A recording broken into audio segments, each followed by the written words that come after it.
But the 800, what would you do? I mean, it might become more of a problem. And anyway, Buddhists don't have to do that. There is no going to hell. There is no going to heaven. You have a collected karma, and at the time of this life, when you die, there's a shift. And one karma will predominate. And that karma is the main projecting cause for your next existence. Then you go to hell. I mean, you shift. Your perception shifts. One minute you're a human dude hanging out in a coffee house. Next minute you're suffering in a horrible existence. Not contradictory. Let's get to emptiness. That was a little bit on dependent origination. A person entered that path that pleases the Buddhas, one for all objects in the cycle, that's samsara, or beyond samsara, the form and formless realms. He sees that cause and effect can never fail. And when for him they lose all solid appearance,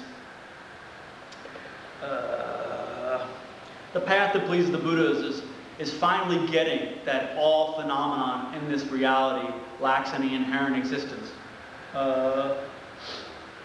When for all objects is everything from physical matter up to the omniscient mind of a Buddha, all objects. Cause and effect never fail. That although phenomena lack inherent existence, they perform functions. There is a mere appearance of phenomena. Cause and effect does not fail. You do a karma and it gets a result.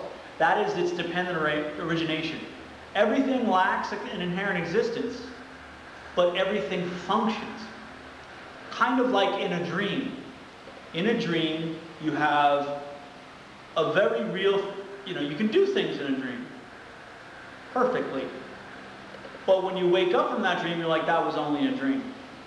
Similar to that, everything is empty in the fact that it's a dependent origination. I mean, it lacks any inherent existence, substantiality, like in a dream. But it performs a function. That doesn't mean it doesn't exist at all. Buddhism tries to keep you from the two wrong paths of eternalism or nihilism. It's not that things exist inherently. They lack that inherent existence. That is their emptiness. And it's not that things don't exist at all. No. There's a dependent origination going there. And that's what the lower schools of Buddhism would say. Some of the lower schools use dependent origination to show that things are not empty, that there's not nothing at all, and use their emptiness to show that they don't exist inherently. But the highest school, Master Nagarjuna, you would always face, Master Nagarjuna is a great Indian saint who wrote many logic and middle way texts. They consider him another Buddha. And when he would be debating in ancient India, and they would come up and say, you Buddhists are just nihilists, he actually turned the tables on them, and that's what the highest school believes emptiness. He said, oh, because things are emptiness, they do function and they can exist. Because things are dependent origination, that's why they don't exist while you think they do. He totally turns the tables on what the previous schools believe. Because something lacks inherent existence, it can change for me. There's no essence there from its own side. And because things are dependently originated or based on cause and conditions, that shows that that has no independent existence. So for the highest school, dependent origination proves that there is no existence the way you think it is, and the emptiness shows how things can function. So he totally turns around the lower school's view that dependent origination, or the fact that things are dependently originated on causes and conditions, proves that things are not nothing, that there is something there. So he tweaks around a lot. The point is, it's got to get you to a point where in deep meditation, you start to think about our product, everything that I'm experiencing in this life, is it coming from me? Is it coming from its own side? That's the fundamental. First you start with meditations on yourself, although it is more difficult.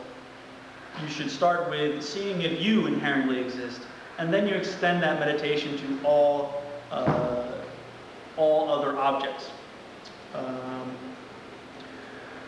You've yet to realize the thought of the able, that's the Buddhas, as long as two ideas seem to be disparate. The appearance of things, infallible interdependence, and emptiness beyond taking any position. All phenomena have these two qualities. They are both empty and interdependent. They have a dependent origination, and they are inherently empty of existence. If you see that because things have no inherent existence, that they couldn't possibly be an appearance, a dependent origination, then you have failed to understand the Majjhimaka Prasangika view of emptiness and dependent origination. These are like two sides of a coin. Everything that is empty has its dependent origination.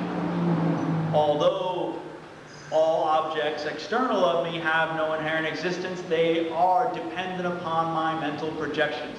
They have both those qualities. They are empty, and yet they are at the same time being dependently projected, dependently originated. If your mind sees these two concepts as mutually exclusive, then you don't got the understanding of emptiness, the understanding of emptiness of Master Nagarjuna, of originally Lord Buddha, and Tsongkhapa. At some point, they no longer alternate, come together. Just seeing that interdependence never fails brings realization that destroys how you hold to objects. And then your analysis with view is complete.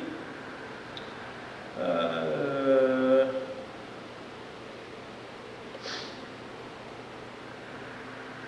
think that's just what I said. Right before you have a direct perception of emptiness, you experience what Tibetans call chuchok. I think it's chuchok. It's you see the dependent origination of phenomena. Geshe La always talks about when he saw this. He was making a pot of tea for his Lama, and he realized that the various colors, shapes of the pot of tea was a base that had hints of reality, but he was projecting that reality. So I guess he turned off the stove, ran into the temple, and then went and sat in meditation on emptiness and got a direct perception of emptiness, which then pulls back those projections and sees what is there, what is left when those projections aren't there. It is the fundamental lack of existence that things we designate, I forget what the term is. There's some hoity-toity term for that. But we designate everything around us, all external objects, and even our own minds, our body and our minds. There is a nominal existence there. Even that can be divided, its parts.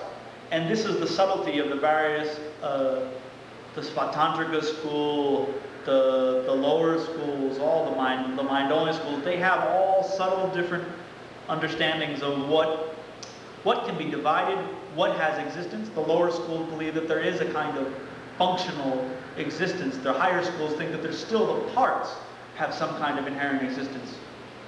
Only the Majjhimaka Prasangika school holds that an object fundamentally has no inherent existence, and that object's parts have no fundamental inherent existence. And that's a little far past our over the top for a basic introduction on Lhunpo Namsam. To get into that, you'd have to have a very nice teaching on the four schools, the classic Indian four schools, Buddhist schools. In addition, the appearance